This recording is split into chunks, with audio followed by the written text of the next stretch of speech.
Hey guys, what is up? Roshi is here. Today we're looking at a really silly Pyre deck I was screwing around with the other day. It's pretty fun. I had a blast with it, and over the course of the games, we actually ended up adding a market in. But you'll see for most of the games, I actually played them without a market. I just did this as kind of a challenge to myself.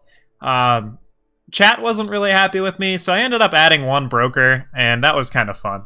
And we screwed around with that, and I had a lot of fun playing this. It was cool. Potentially could be improved by adding a market, but my win rate was insane. I lost like one game where I like would have lost for real, and one of the games I lost was just because I messed up and did something dumb. So I ended up with like 100% win rate over the, well, like a lost one and then won the rest of my games over the course of like 8 to 10 games. This was at like a higher tier of masters too. I think I was at like 120 when I started because I was just playing other meme decks and I like fell down a bit, and then I switched to this and I ended the night at like 50 or 40 or something. So pretty sweet results considering no market and just trolling. So let's just take a look at the list and see what's going on here. So we're playing Worldpyre, and what I wanted to do is play Worldpyre and then untap, play Reap, and fire off an 8 of the Hooru on turn 5, which usually just wins the game on the spot. And from there, you're just chaining Soul's Rests or whatever.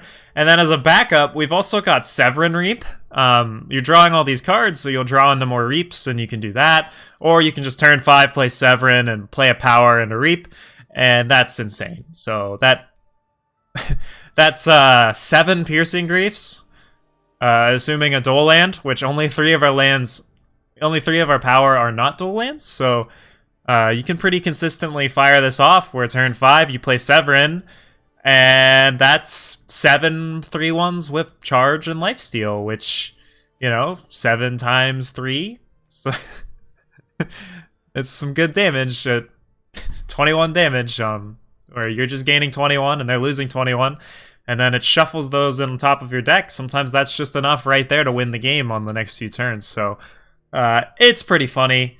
The rest of the deck, I just wanted, and this is why I didn't play a market, honestly. I wanted all of my cards to just kind of guarantee I got to 4 power, and then just turn 5, I was able to just play something stupid. So Omenscar Wurm's just a great backup. In a few of my games, I actually like went through my whole deck just like looking for Soul's Rests, and you can just chain them super hard. Omenscar Wurm plus Reap, that's a draw 5. So that's funny. It's just fun. Let's look at some of the individual cards. Desert Alchemist, Plunder, helps you get to 4 power, on time, super good. Trades with something. Just kind of need this for stuff like Milos and other just aggressive early game stuff that you just need to deal with. Or any like charge deck, you just throw this out and trade it with a minion, or any sort of aggro will just kind of be stymied by this card. So it's good to have.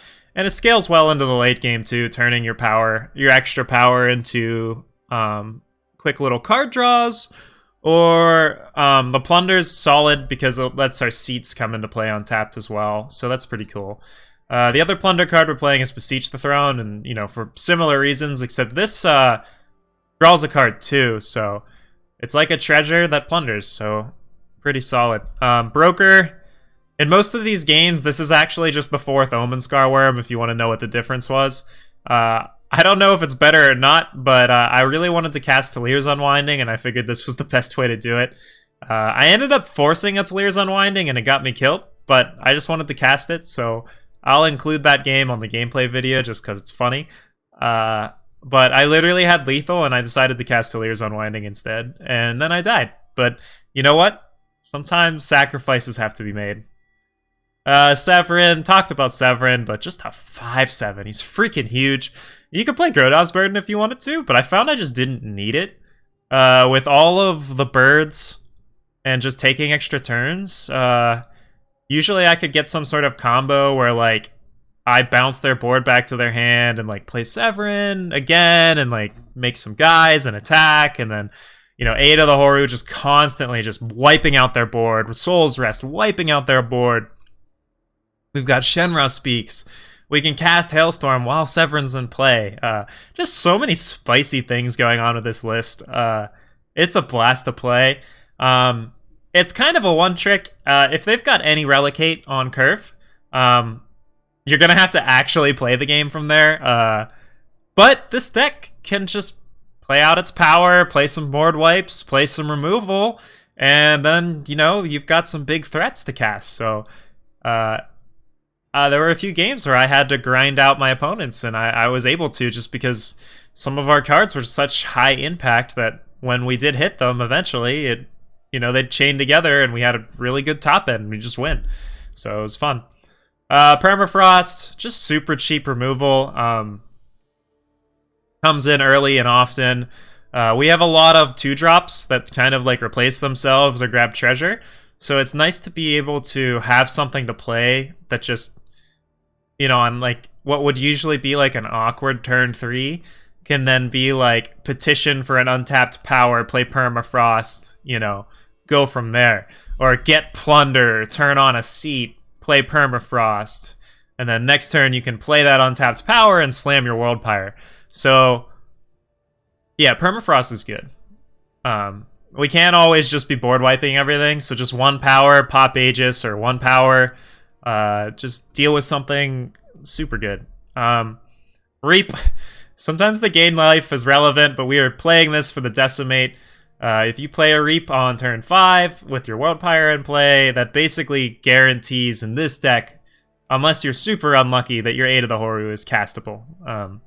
Usually you have 8 influence by the time you hit turn 5, if not 10 influence. So 8 is super good.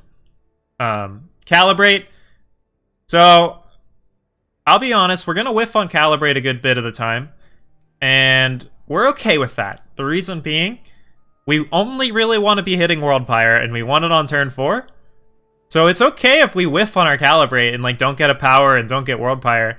Like, it sucks, but like, we just need Worldpyre and we want it on 4. And this is just a 1 power way to just be like, are any of the top 5 cards on my deck Worldpyre? No, get them out of here. Even though that's card disadvantage, it's okay to have card disadvantage when you're spending, when you're just flipping 8 of the Hooru into play, or you're just taking endless extra turns or wiping their board. Like, it's okay to set yourself back if it means just doing these, like, from that point, you just lock down their board and they can't do anything and you just kill them. It's great. So we don't mind whiffing on our Calibrates. You could potentially slide a Grodov's Burden or 2 in, or maybe some more relics. You could play Massive Greatsword if you wanted to, but I don't think you need it.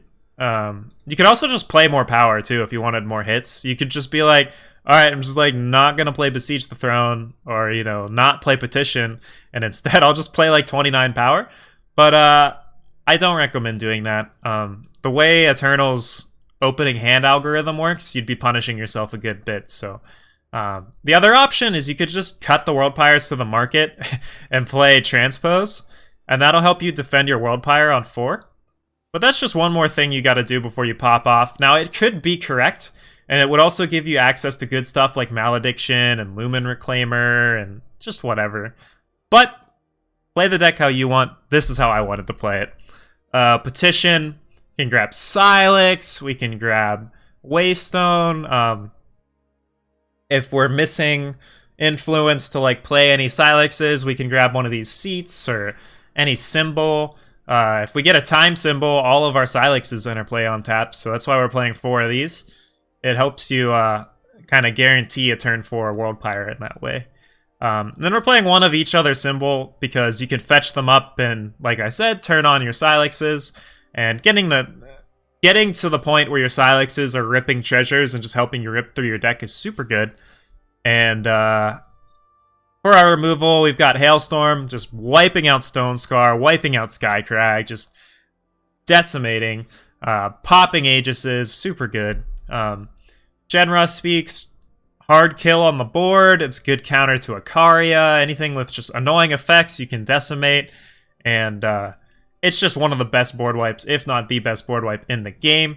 The fact that we're playing 4 petitions means we can easily splash it, and we can also just Worldpyre it into play. So It might look hard to cast and it might look weird, but cards like Solar Blast are just nowhere close to Shenrao Speaks. Plus, since we're playing for Petition, it's pretty often that we can just play this on turn 5, even in games where we don't draw our Worldpyre, because we just Petition or just draw our Justice symbol.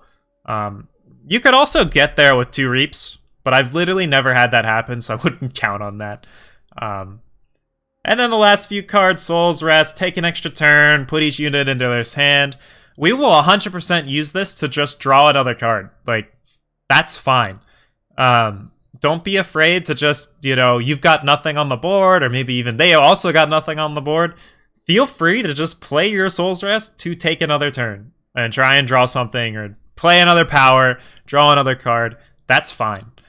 Sometimes you'll see me do this where I'll have multiple Soul's Rests in my hand, and I'll just play one, and I'll just draw another card, and then I'll play the second one, and I'll decimate on that one, and then I'm not even set behind on power from that line, and then I have a clear board to work with and start setting up Severin combos, setting up Wurms, setting up 8 of the Hooru, just bouncing all your opponent's crap back to their hand. They might not we're cheating this stuff into play too, so if turn 5 we're like, bounce your board back to your hand, they're gonna play like one thing on their turn, and we're gonna untap and play like a 12 drop, or we're gonna untap and put like a Severin or a Wurm into play. It's gonna be hard for them to catch up with that tempo loss. So, and we don't care what cards are in their hand as long as they don't kill our Worldpyre. So, Soul's Rest is good. It's the bread and butter of the deck.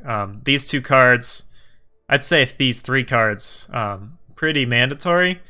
We get to main deck 8 of the Hooru, which is cool, because in the other version, you'd be trying to like play a broker and put 8 of the Hooru on top of your deck, and then you gotta wait. So then you gotta play your Worldpyre, or play your broker, and then wait till you're at 8 power, and then like play Worldpyre and pop it. So you're really only saving 4 power at that point. So my thought process was, well, let's just play Reap. We'll play Reap, turn 4, slam our Worldpyre, untap, Reap, 8 of the Hooru. Boom. We've got it in the main deck. We don't have to wait to draw it. We have everything we need. And in a pinch, we can just cast it on 12 eventually anyway. We have so much card draw.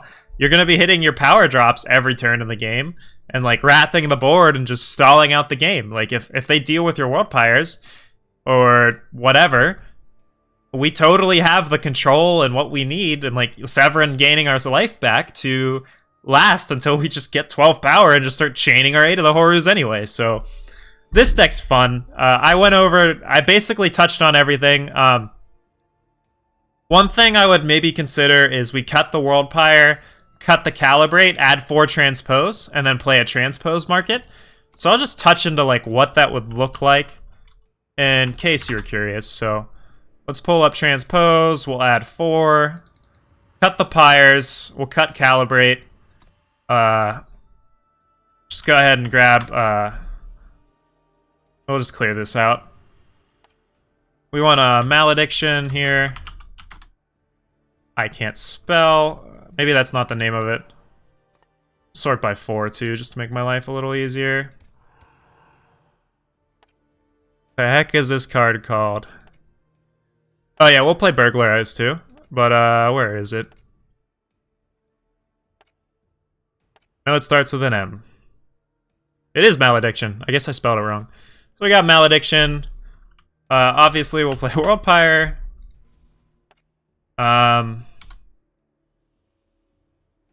We could put like a Menace,